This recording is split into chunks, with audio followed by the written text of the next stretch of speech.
welcome to PQ, where we watch and talk about music as classical musicians, and welcome to today's video. Today's video is a request by Dave, one of our supporters on Buy Me a Coffee. He actually requested this piece of music a long time ago. We were kind of hesitant to play it because it's long and it's kind of classical music. It's Gershwin, but we saved it for today, which is the death anniversary of Gershwin. I know it's not the happiest day, but we checked and his birthday is so far away. So we decided to post this video today to pay tribute to Gershwin. This piece, I'm sure a lot of people know. It's Rhapsody in Blue, one of his probably most famous pieces of composition that he did during his lifetime. And it's a very fun piece, so even though it's classical music, we thought it would be fun to listen to together. So we want to thank you, Dave, for your support and suggestion. And since it's a long video, I would say let's go get it started. We're just going to try to pace it, not pause it too much, and see how it goes.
let's just wait here before like the next theme, because I was trying to find places to really cut it so it's not in the middle of it.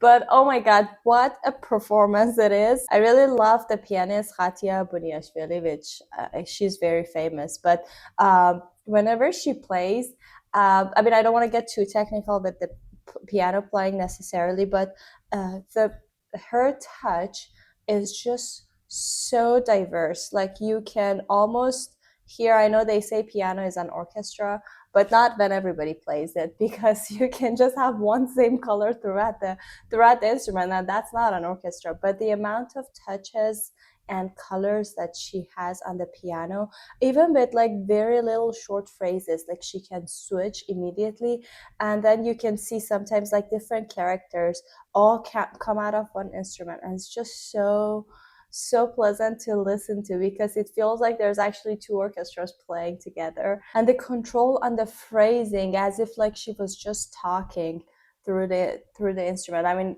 we can also talk about the orchestra as well, but it was just like so, like I was just mesmerized, I was just captivated by her playing a lot, like up until now. It's so funny to see how, when it comes to your profession, you really directly go to the details, or you see things differently. Because if I think if it was a violinist, I would have also directly would think about how the sound production is, or how the vibrato is. But for me, the thing that I always thought about when I've heard Khatia Buniatishvili was her hair. I mean, I always thought that, oh my god, yeah, she really makes music so passionately, and her performance are always so passionate, and you know, so there is so much life into it. But the first thing that I would think about her, and it comes to my mind about her, is how she plays with her hair. It actually reminds me of my hair always, and the story with my hair. Every time that I do a performance, I always rather, you know, have like my hair like as it is in the normal life, and I find no problem for it, because I think that the hair is also one part of me. As she's doing, also she's performing, really she's really playing with her hair, and it adds, I think, a lot to the also the visual part of the music. One of the common and mutual comments that all of my teacher had, or feedbacks after all of my concerts, the first thing that they would say is that your hair was all on your face, and you couldn't see your eyes. Nobody could see your eyes or face. So I always like have to put my hair up for the concerts, which I don't like. But always, every time I hear this comment, I'm like, but Katya, do it, and it's so beautiful, and it's part of the performance, and I find it really nice. But yeah, you hear this a lot, not just from the teachers, but from so many audiences from classical music, that oh, the hair is all over the place. I couldn't see the eyes or something, which I can understand, but I think it's not that big of a deal. I really want to talk about the music, but I think we can listen a little more, and then I will.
about the music, I have to say that the first note of the piece is maybe the most famous glissando of in whole classical music.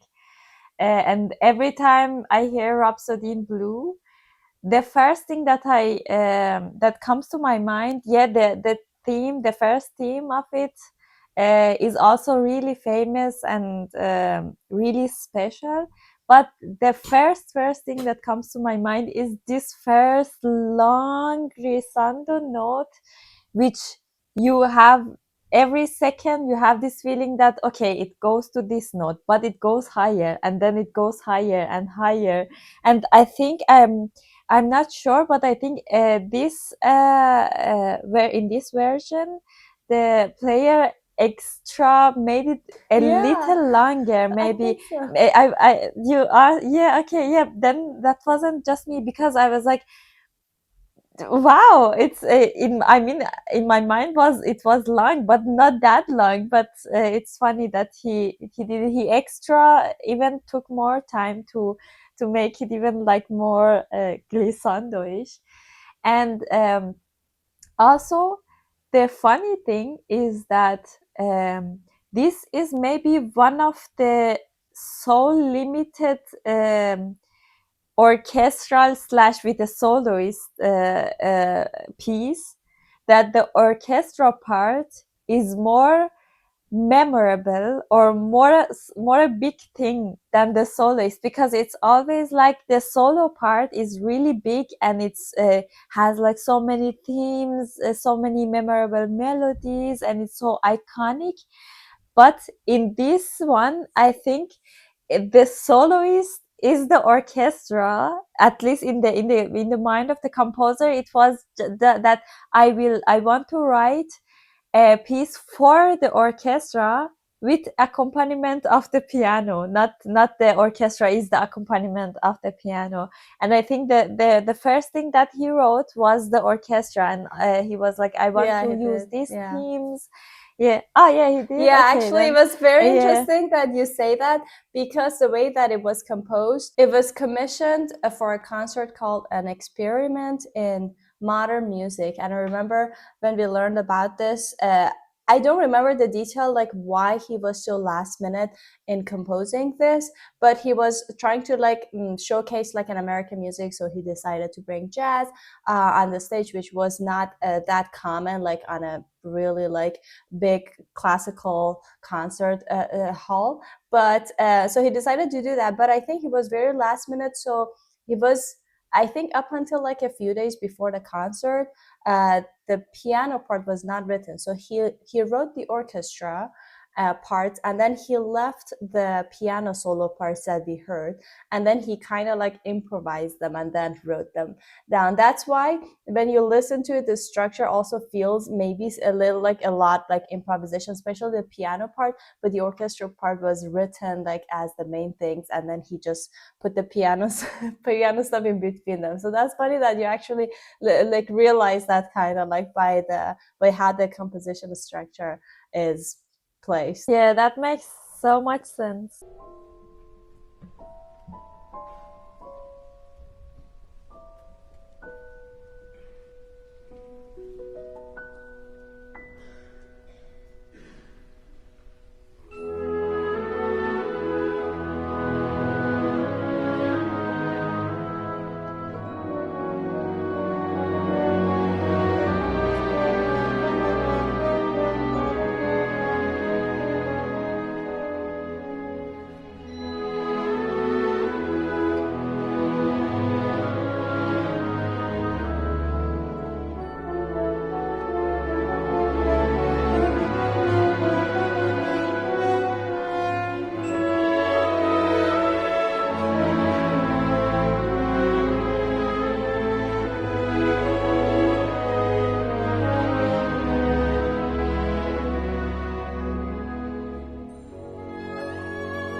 Wow. For the sake of time, I'm gonna cut the clap parts because that's a minute. So yeah. She's a rock star, really. Yeah, I I really really enjoyed love it. watching her perform because with like so many classical musicians or classical performers, it's like you can hear, you can feel and see the music and the feelings in the music and by just hearing it. But with some musicians you can also see it, and I'm not saying that which is better or which is worst, because in the music history there were like brilliant people of each groups, and you cannot say which one is. It's also always a conflict that some people say no, you don't have to show the music, you have to do it with your playing so that you can hear the music, because music is something that you hear. It's always a conflict in, but I think I appreciate both ways, and also I really love and I enjoy watching a musician really passionately enjoys also with her whole body and with her whole performance, like acting also on the scene. I think it's a part of the having a concert at least, or performing something. It's very interesting that you brought up acting, because from the first moment that they started, I know that we talk about, or not just us, like they all talk about like music playing is a form of storytelling. But honestly, not all the time I have this feeling, especially in classical music. It's all about, oh, you have to tell the story, this is the most important part. But sometimes it's just hard to to get that feeling from the performance and the audience, and like also the piece. Sometimes the piece is just pure music, you just want to listen to it without like picturing things. But this piece and this performance in particular, from the first moment I could just picture so many things. Like I first it reminded me of like a musical, for example, when all the dancers would come and go with the kind of orchestra in the background, but this time like the dancers or the storytellers were the orchestra people or the players, and I could really follow that. Oh, it can be a story, because I know that he got inspired by like New York in those decades. I think 20s or 30s, I'm not sure where, this like the jazz era of like New York. So I could really picture like a musical in that era with all the dancers coming and going, and then really like a storytelling vibe. Sometimes they're just telling the story, sometimes they're dancing, sometimes they're sad, like tragedy things happen to them.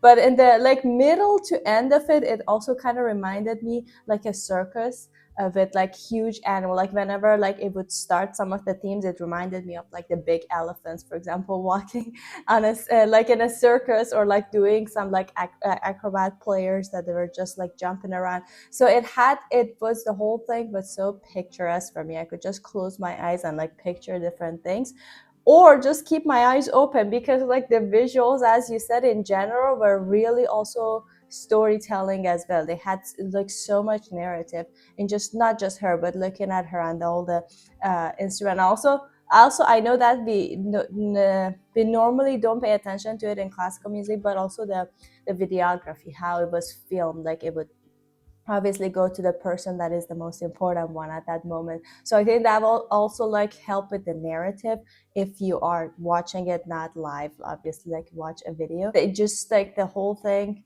was like a show for me, not just a piece of music. One of my favorite things about listening to orchestral music is to hear the same theme from different instrument sections. For example, on this piece, the first theme that is really like famous, this, you hear it first from a clarinet, which is a woodwind instrument, and you really can imagine yourself in a wooden box, and you can hear the sound that's it's a little woody and more, I don't know, natural, like it's I don't know, it's like more near to nature, and it gives you some kind of feeling. And then later you hear the same theme from a trumpet, which is a brass instrument, and you instantly you just will be shooted in another world, and everything is the same, the melody, the everything, the theme, the rhythm, everything is the same, but it has completely a different impact, not even character, because obviously it has different voice color or character, but it has different effect on you. I mean, here and there were so iconic and memorable themes that you would think of when you hear Rhapsody in Blue. But one of my maybe most favorite ones is this theme that I didn't pay attention if it comes also earlier, but if I'm not mistaken, the first time it comes with the horn. This I'm sure I'm singing it wrong Yeah, but I rhythm, know what you because mean. Yeah. as I wanted to say, yeah, the rhythm is so complex, and I'm sure, I mean, this is really familiar and everybody really heard it and it's famous, so that it's easier to play it. But I'm sure if you just give this little part to a musician that never heard it before, they would really have a little hard time or like difficulty to play it rhythmically correct, because it changes and it's like it's not unusual rhythm, and it's just it's really I can imagine that it's a little harder to play it rhythmically. And funny thing is that again, as he prioritized the orchestra at first, and it was like, okay, the piano is also there and accompanying. Why did I It also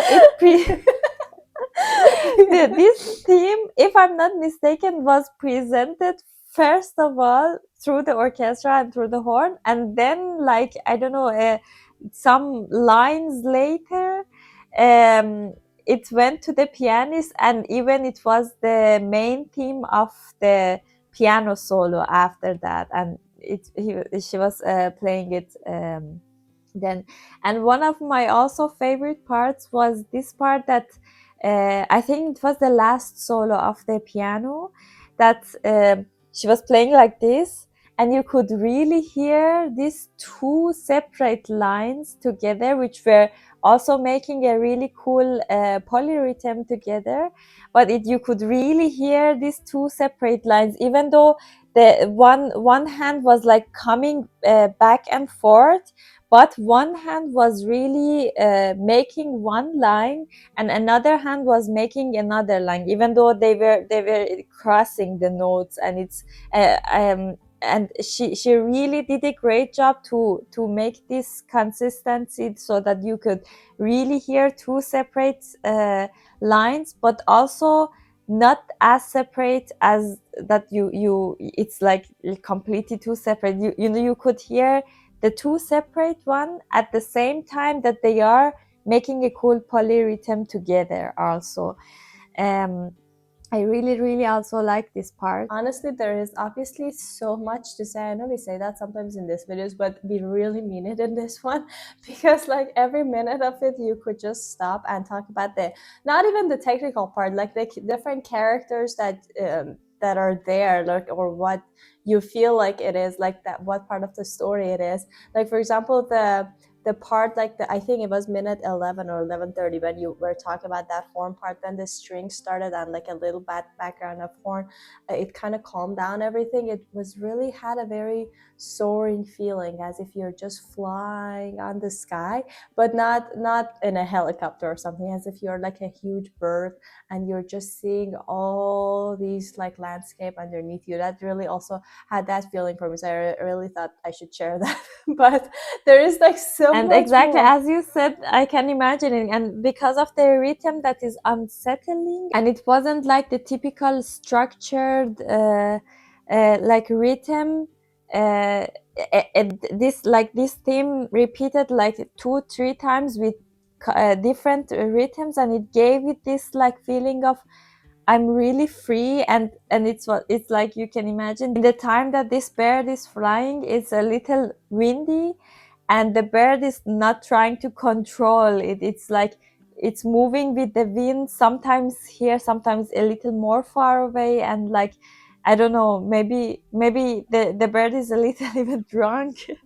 And it's like it doesn't let doesn't want to control and take the control. It's like, okay, I will just go wherever the wind take me. So it also felt like that. Or even like, because it's about New York, it maybe it presents somebody that is a little like drunk, not that drunk that is like you feel bad, and like you feel bodily bad, just a little tipsy, that you are like, oh, I'm just, wherever this night takes me. And you're maybe dancing a little on the street. Like it had also this feeling of a little enjoying the moment. That's and true. being Like, free. it's so, like, I guess it's so magical that you can like have all these, like, I guess interpretation, or like all these pictures of stories in your head, and it can be different. I mean, it just happened that we thought of the same thing here, but like some people might have complete different stories in their mind. So just it's just so magical. I feel like when the words are not there, I feel like your creativity starts to really, because if there's lyrics, yeah, there are so many interpretations that you can have, but then there's still like a limit, because like obviously there are words that are already describing half the things. But anyway, it's already been so long that we've been recording, so we're just gonna wrap this video up. But we had so much fun doing that. We wanna thank you, Dave, for suggesting this beautiful performance, and we want to thank you guys for watching us, and hopefully you enjoyed it as well. well. This is a really fun piece. I think even if you have no idea about classical music, this is just like very popular as well. Like it's just like a bridge between all these different genres. So we hope you guys followed us all the way until now, but don't forget to like this video and subscribe to our channel if you haven't already. If you want to support us more, there's a buy me a coffee link in the description, and we'll see you guys tomorrow. Bye. Bye.